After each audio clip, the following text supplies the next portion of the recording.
Very good afternoon. You're watching the midday news on Rajya Sabha television. I'm Aishwarya Kapoor with you. Let us start the news bulletin with the headlines. BJP leads in Shivamogga Lok Sabha constituency in Karnataka by polls. Congress and JDS win Jamkhandi and Ramanagara assembly seats. Alliance partners lead in 2 Lok Sabha seats of Mandya and Bellary.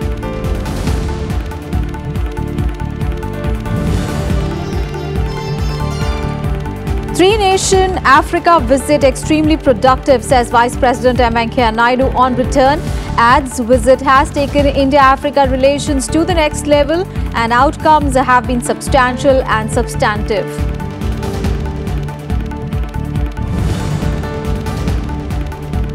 Two terrorists killed in encounter with security forces in Shopia in Jammu and Kashmir.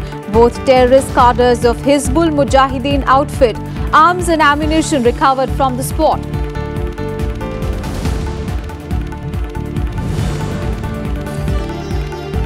Ayodhya decks up for Deepotsav ahead of Deepavali. South Korean First Lady stayed guest at the festivities to lay foundation stone for Riverbank Memorial of 1st century Korean queen believed to be a princess of Ayodhya.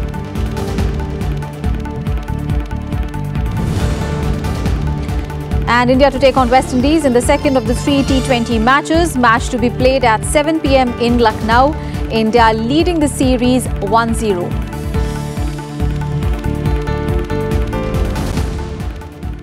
Our top story this afternoon, counting for the by-polls to 3 Lok Sabha and 2 assembly seats in Karnataka is underway at the moment. The BJP is ahead in Shivamogga Lok Sabha seat. Now, BJP's B.Y. Raghavendra, the son of former Chief Minister B.S. Yediyurappa, was leading ahead of JDS Madhu Bangappa by 47,388 votes in Shivamogga.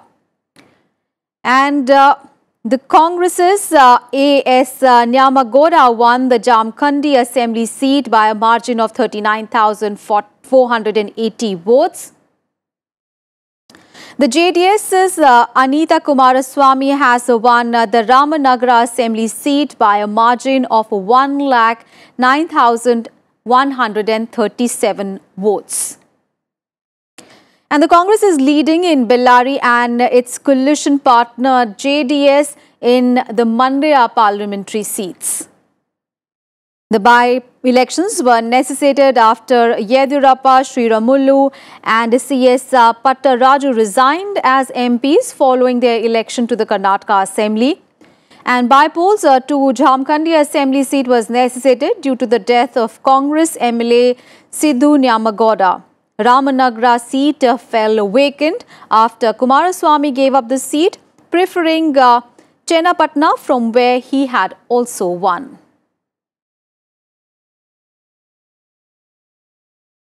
And now let's get you all the news and updates from election-bound assembly states.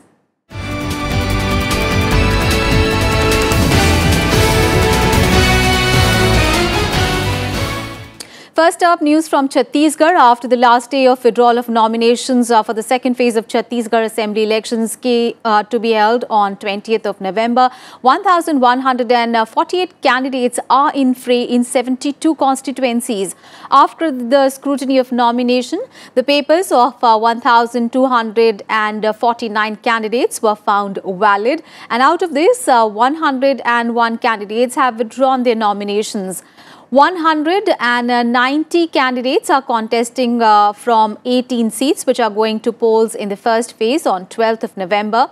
In the previous assembly polls held in the year 2013, a total of 987 candidates had contested the elections. News from poll-bound state of Mizoram, where the chorus for the removal of a chief electoral officer is growing every day. Now, people they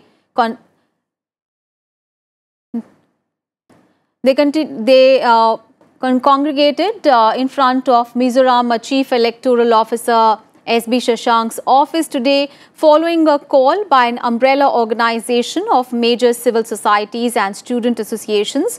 The NGO committee had sought Shashank's exit from the state shortly after the Election Commission removed the state's principal secretary home. Now, a section of media had said that Shashank had complained to the Election Commission that he was interfering in the poll process. Now, Chief Minister of the state had also written to Prime Minister Modi seeking the CEO's removal, saying that people have lost faith in him. Shashank on earlier Monday said that he had no intention to hurt the sentiments of the state's civil societies, and he apologized. And remember, elections to the 40-member Mizoram Assembly is scheduled to be held on 28th of November. More news from Mizoram, where the Assembly Speaker Haifi has resigned from his post, also quitting the Congress party. Haifi has now joined the BJP, saying that its central leadership has promised to enhance the powers of the state's autonomous district councils. He said that the Union Home Minister Rajnath Singh has promised amendment to the 6th schedule of the Constitution so as to enable a greater autonomy to the autonomous district councils. Haifi said that Singh has also assured him of a provision for direct funding to these councils without routing funds through the state government. Haifi is the 5th Congress MLA in Mizoram to resign from the House since the month of September. And the BJP has released its third list of 9 candidates for Madhya Pradesh Assembly polls. Party National General Secretary Kailash Varghya will contest from Dr. Ambedkar Nagar seat. Meanwhile, electioneering is gradually picking up for the assembly elections. The process of filing of nominations will continue till Friday. The BJP has declared its second list of 17 candidates for the assembly elections on Monday. Lok Sabha MP and nephew of former Prime Minister Atal Bihari Vajpayee, Anup Mishra, will contest the 28th of November polls from Birarwar in Gwalior district. Names of 2 women nominees is also in the list. And Madhya Pradesh Chief Minister Shivraj Singh Chauhan filed his nomination papers on Monday from Budni seat in Sihor district. Now, the seat is his home turf, from where he was first elected as MLA in 1990. He would be contesting from Budni for the 5th time. And addressing party workers ahead of filing of his papers, Shivraj Singh Chauhan urged the people to identify those who had pushed the state into backwardness and darkness, hinting at the Congress party, which has been out of power in the state since 2003. कोई चुनौती नहीं है, जनता की सेवा, प्रदेश का विकास ही चुनौती है और मुझे पूरा विश्वास है कि जनता का जो प्यार और आशीर्वाद मिल रहा है उसको देखते हुए जनता के आशीर्वाद से, मैया की कृपा से हम फिर चौथी बार सरकार बनाएंगे. And the Congress party released its third list of candidates for Madhya Pradesh. The party's third list contested the names of 13 candidates. So far, the party has released a list of 155 candidates in its first list and 16 candidates in its second list. Remember, 230-member Madhya Pradesh Assembly votes in a single phase on 28th of November.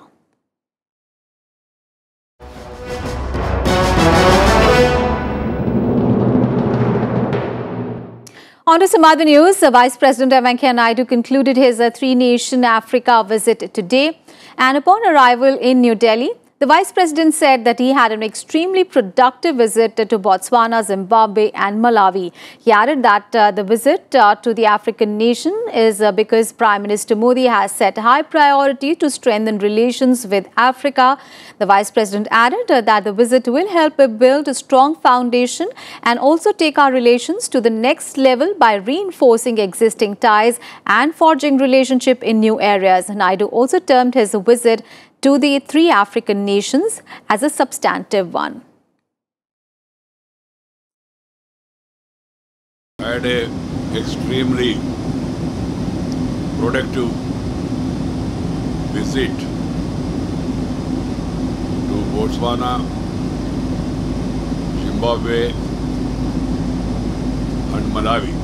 We could successfully engage ourselves with these 3 nations on various issues, including cooperation, trade, exchange of information, support to India on various international forums. My visit was to build a strong foundation and take our relations to the next level by reinforcing the existing ties and forging relations in the new areas.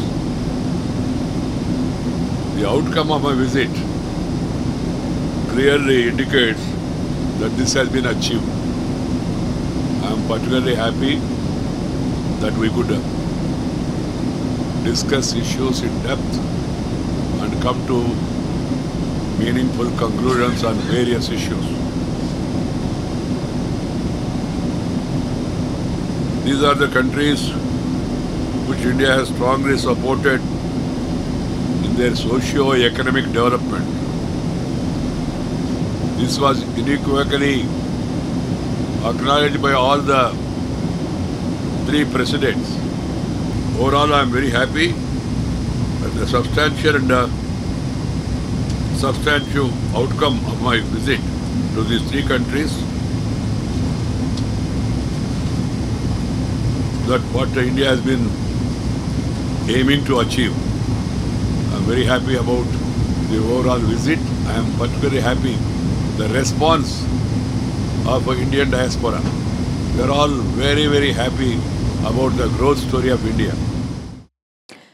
And early on the concluding day of his visit on Monday, Vice President M. Venkaiah Naidu met the President of Malawi, Arthur Peter Mutharika, and he also met other dignitaries of the Malawian government. Both the leaders reviewed the entire gamut of bilateral relations and discussed issues of mutual interest. And after the meet, India and Malawi signed 3 MOUs on extradition treaty, cooperation in the field of atomic energy for peaceful purposes, and a visa waiver for diplomatic and official passports. India has also agreed to give a loan of over $215 million for 18 water projects in Malawi. Malawi has also agreed to become a member of the International Solar Alliance. In the health sector, I am happy to inform you, Your Excellency, that India has accepted 3 of our major proposals. 1. Donation of a Babatron cancer treatment machine for the Kumuzu Central Hospital for the cancer wing. Will be doing it. 10 ambulances and supply of essential medicines will also be undertaken by Government of India. You are aware India's strength in pharmaceuticals and in the medical and services. India of late is becoming a medical tourist center. Malawi is enormously benefiting under ITEC. And early in the day, Vice President M. Venkaiah Naidu hailed the cordial and friendly relationship between India and Malawi. He asserted that India is ready to become a valuable partner in assisting the economic development of the African nation. The Vice President said this as he addressed the Malawi-India business meet in the capital city. He added that the two countries hold identical views on many regional, international and multilateral issues. Malawi is a country with great potential. It is rich in natural resources like high-quality coal, rare earth materials like uranium, niobium, etc., and can become a good source of rare earth and other minerals. Malawi can take advantage of the current high-growth trajectory of the Indian economy. India would be happy to become a valuable partner in the economic development of Malawi. Simultaneously, Indian companies could form partnership in Malawi both for domestic economy and for the wider Southern African development community and the common market for Eastern and Southern Africa. And hailing the Malawi Chamber of Commerce and Industry, the Vice President said that there are natural synergies between the two economies and this needs to be tapped for mutual benefit. He also hailed India's meteoric growth that has helped it become the 6th largest economy in the world. The key areas with potential for two-way trade and investment engagement include mining of coal and rare earth minerals, power generation, equipments, manufactures, information and communication technology, pharmaceuticals, agriculture, food processing, auto components, medical devices, defense production, infrastructure, and tourism sectors. Vice President Naidu also launched the Jaipur Foot Artificial Limb Fitment Camp in Malawi before wrapping up his three-nation Africa tour. The Vice President also distributed the free India-made prosthetic limbs to several beneficiaries.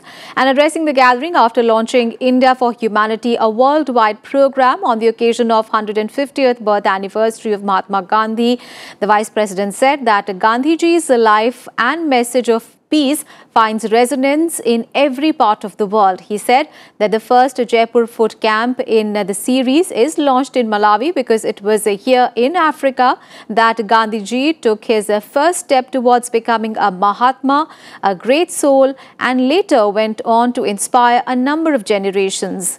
18 countries were identified where artificial limbs fitment camps would be organized the next year.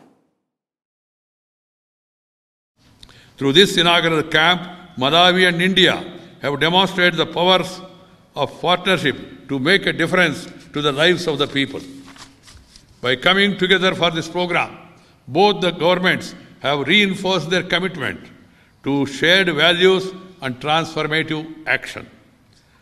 My dear friends, brothers and sisters, I am extremely happy that I have the privilege of inaugurating this India for Humanity program in this part of the globe. On to some other news now. Prime Minister Narendra Modi received the crew of strategic strike nuclear submarine INS Arihant on Monday and congratulated them for completing its first deterrence patrol. Prime Minister Modi said that a credible nuclear deterrence is the need of the hour and the underwater war boat is a fitting response to those indulging in nuclear blackmail. In a series of tweets, the Prime Minister said that it is a major achievement for the country. He added that INS Arihant will help in protecting the country from external threats and contribute to the atmosphere of peace in the region. पिछले लगभग एक माह के दौरान हमारे परमाणु त्रिकोण के तीसरे कोण को अभूतपूर्व सफलता के साथ स्थापित कर दिया है। न्यूक्लियर ट्रायंगल से हमने अपने परमाणु हथियारों की क्रेडिबल डिटरेंस, उसकी क्षमता स्थापित कर दी है। Having successfully completed deterrence patrol, INS Arihant is now a fully functional underwater ballistic missile delivery platform. It completes India's nuclear triad by adding maritime strike capability to land and air-based delivery platforms.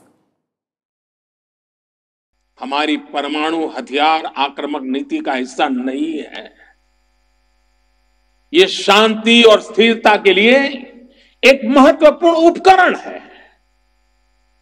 आपकी यह सफलता हमारे क्षेत्र और पूरे Indo Pacific में शांति और सुरक्षा व स्थिरता के लिए बहुत महत्व रखती है। News from Jammu and Kashmir, where two terrorists have been killed in an encounter with the security forces in Shopian district of Jammu and Kashmir. The terrorists were killed during a gunfight with the security forces in South Kashmir's Shopian district in the early hours today. Both the terrorists were cadres of Hizbul Mujahideen outfit, and security sources said that arms and ammunition were also recovered from the spot. News from the national capital. The national capital recorded its worst air quality of the season so far on Monday, when the pollution levels reached 8 times the permissible limits. Pollution levels changed towards a severe plus emergency category due to a change in wind direction and rampant stubble burning in neighbouring states. Now, experts feel that the air quality would further worsen due to local factors and also during the festival, while doctors said that the impact of air pollution on public health can be compared to smoking 15 to 20 cigarettes a day. According to Central Pollution Control Board, the PM 2.5 and PM 10 concentrations spiked to severe plus emergency category at 365 and 503 respectively. पर्यावरण की रक्षा के लिए और वायु की जो गुणवत्ता है उसको बनाए रखने के लिए जितने मैक्सिमम प्रयास हो सकते हैं भारत सरकार की तरफ से वो सारे के सारे किए जा रहे हैं। भारत सरकार तो अपनी टीम्स भी जो है वो सारे दिल्ली में और आसपास के जो हमारे शहर हैं गुड़गांव, फरीदाबाद, गाजियाबाद, नोएडा वगैरह वहाँ पर भी सुबह से भेजती है। फील्ड में जहाँ जहाँ एक्शन करने योग्य है उसके लिए तुरंत कार्रवाई कर रही है। News from Uttar Pradesh.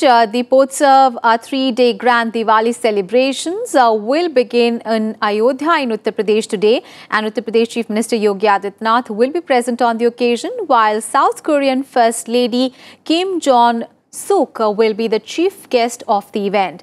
Kim and Uttar Pradesh Chief Minister Yogi Adityanath will jointly lay the foundation stone for a riverbank memorial to the first-century Korean queen Yo Hwang-ok, who is believed to be a princess of Ayodhya. Over 3 lakh earthen lamps are likely to be lit on both the banks of Saryu River with an aim to create a Guinness World Record. Now, Kim, who arrived in India on Sunday, also met Prime Minister Narendra Modi. Both discussed the deep civilizational and spiritual links between India and South Korea and exchanged views on promoting people-to-people exchanges. Kim also met the First Lady of India, Savita Kovind, on Monday. She then travelled to Lucknow for the next leg of her visit, and she was received by Chief Minister Yogi Adityanath on arrival. All the international news now. The United States has granted exemptions to 8 countries, allowing them to temporarily continue buying Iranian oil. President Donald Trump defended his decision to give temporary exemptions to 8 countries, including India and China, from the ban on Iranian oil imports, saying that it was done to keep global oil prices down and avoid causing a shock to the market. Donald Trump also said that he wants to impose sanctions on Iran's oil gradually, citing concerns about shocking energy markets and also causing global price spikes. However, oil prices were mixed on Monday after a steep 5-day fall. Prices have been under pressure as major producers, including Saudi Arabia and Russia, have ramped up output to near record levels. With the oil, it's very interesting. We have the toughest sanctions ever imposed. But on oil, we want to go a little bit slower because I don't want to drive the oil prices in the world. This has nothing to do with Iran. I don't want to drive the oil prices in the world up. So I'm not looking to be a great hero and bring it down to zero immediately. I could get the Iran oil down to zero immediately, but it would cause a shock to the market. I don't want to lift oil prices. And if you notice, oil prices are going down very substantially, despite the fact that already half of their capacity is gone. But I don't want to do that. I saw some people saying, oh, why aren't you tougher on that? Well, number one, the sanctions are very tough. Number two, I don't want to lift the oil prices worldwide by clamping down 100%. It will be a gradual. And the United States midterm elections are being held today. They are called midterms because they coincide with the halfway stage of the US president's 4-year term. The members will be elected to both houses of Congress, namely the House of Representatives and the Senate. The House of Representatives has 435 seats and members serve 2-year terms. So all the 435 seats are up for voting. And the Senate has 100 seats. Members serve 6-year terms with elections staggered. So this time 35 Senate seats are going to polls. Additionally, governors are also being chosen in 36 out of 50 states, and several polls at state and local levels are taking place. And the results of the polls will shape the second half of US President Donald Trump's presidency. Over 32 million US citizens have already voted in advance polls, while the others are waiting for the election day today.